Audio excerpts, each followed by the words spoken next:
Princess Ifeoma was the apple of her father's eye. She was cherished and adored by everyone in the kingdom. King Obina adored his daughter more than anything in the world. He saw her as the future of their kingdom. She was kind and compassionate, always willing to lend a helping hand to those in need. Her smile could light up a room, bringing joy and warmth to everyone around her. But Ifeoma harbored a secret sorrow that no one knew about. A strange and strong odor clung to her, one that she could not escape. No matter how much she bathed or how often she changed her clothes, the odor remained, stubborn and unyielding. It was a heavy, musky scent that seemed to emanate from her very pores, a constant reminder of her hidden burden. Ifeoma's nurses tried every remedy they knew, from ancient herbal concoctions to modern potions.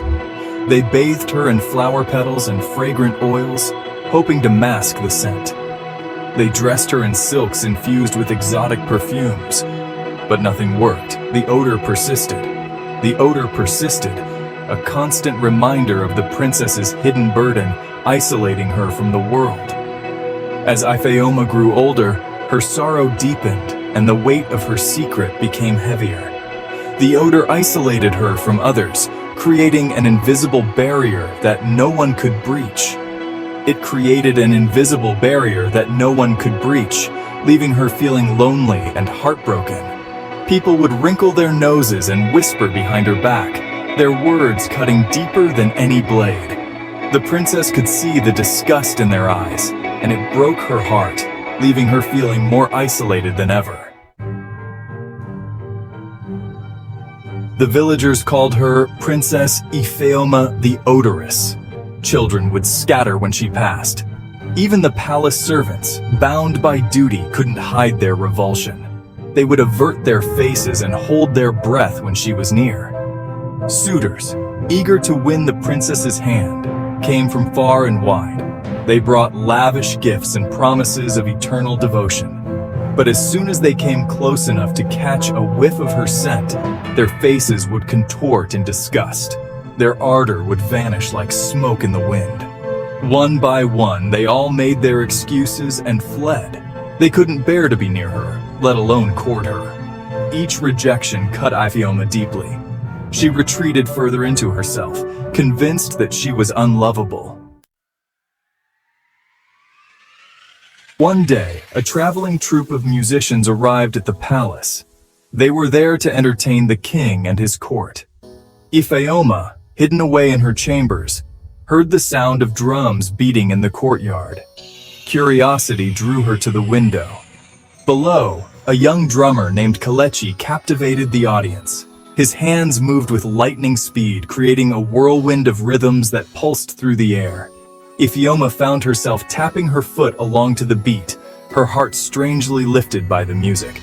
As if sensing her presence, Kelechi looked up.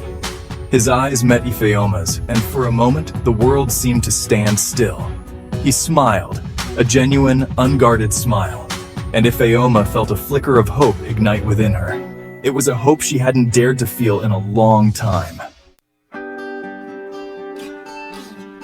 After the performance, King Obina invited Kelechi to dine with them. Kelechi, unlike the others, didn't flinch when he was presented to Ifeoma. He didn't recoil from her or hold his breath.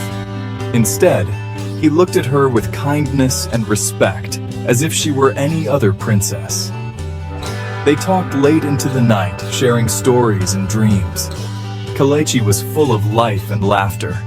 He told stories of his travels, his eyes twinkling with mischief. Ifeoma found herself laughing along with him, her heart lighter than it had been in years.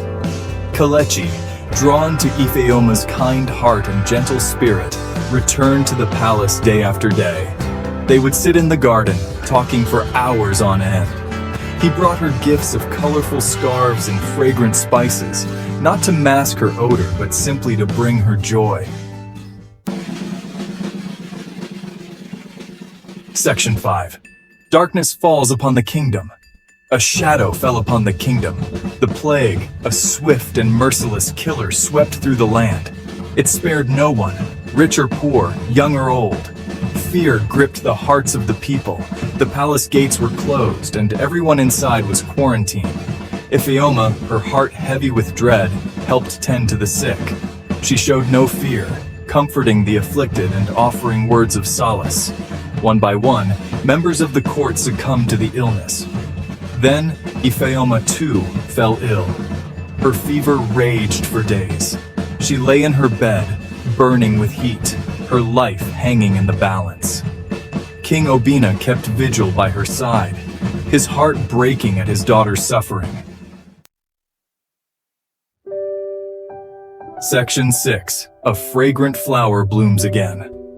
When Ifeoma finally awoke, she was weak and exhausted. But the fever had broken. As she lay in bed, regaining her strength, she realized something astonishing had happened. The odor that had plagued her for so long was gone. The air around her smelled clean and fresh. She sniffed her wrists, her neck, her clothes. There was no trace of the foul scent. It was a miracle. Ifeoma was overjoyed. She was free from the curse that had haunted her for so long. Finally, she could live a normal life. She could marry and have children without fear of rejection. She could walk among people without shame. But as the days turned into weeks, a new and unsettling feeling began to creep into Ifeoma's heart. Now that Ifeoma was free from her odor, suitors once again flocked to the palace, eager to win her favor and perhaps her heart. They showered her with compliments, their eyes filled with admiration and desire, each one trying to outdo the other in their praise. She had her pick of the most eligible bachelors in the land, each one more handsome and wealthy than the last. Ifeoma basked in the attention, feeling a sense of validation she had longed for. She had waited so long to be desired, to be seen as beautiful, and now it was finally happening. But with each passing day, she couldn't shake the feeling that something was missing, a void that the attention and gifts couldn't fill. She found herself thinking less about the lavish gifts and flattering words of her suitors, and more about Kelechi's genuine smile, and the way his eyes would light up when he saw her, a warmth that no other could replicate. One day, Kelechi returned to the palace, eager to see if Ifeoma had recovered from the plague that had once threatened her life. He had been frantic with worry while she was ill, unable to bear the thought of anything happening to her, his heart heavy with concern. But when he entered the courtyard, he was met with a sight that made his heart sink, a scene that shattered his hopes and dreams. Ifeoma was surrounded by a group of handsome, well-dressed suitors. She was laughing at their jokes, her face flushed with excitement. She looked radiant, more beautiful than ever without the cloud of her odor hanging over her. But when her eyes met Kelechi's, the laughter died on her lips. For a moment she seemed confused, as if she didn't recognize him. Then a look of cool indifference settled on her face. She barely acknowledged his presence, dismissing him with a curt nod. Kelechi was crushed. He had risked his life to come see her, only to be met with such coldness. He watched as Ifeoma turned back to her suitors, her attention fully on them. The look in her eyes, the way she carried herself, it was as if she were a different person. The princess he thought he knew, the one who saw beyond appearances, seemed lost to him. As the days turned into weeks, Ifeoma couldn't shake the feeling of emptiness that gnawed at her.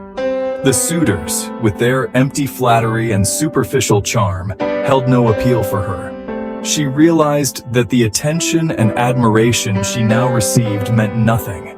It was a hollow victory, won at the cost of her own integrity. She had pushed away the one person who had truly seen her, who had loved her for who she was, not for how she smelled or how she looked.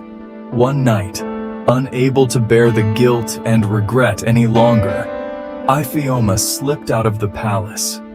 She made her way to the village where she had last seen Kelechi. As she walked through the quiet streets, she thought about all the moments she had shared with him, his kindness, his laughter, the way he made her feel truly seen and accepted.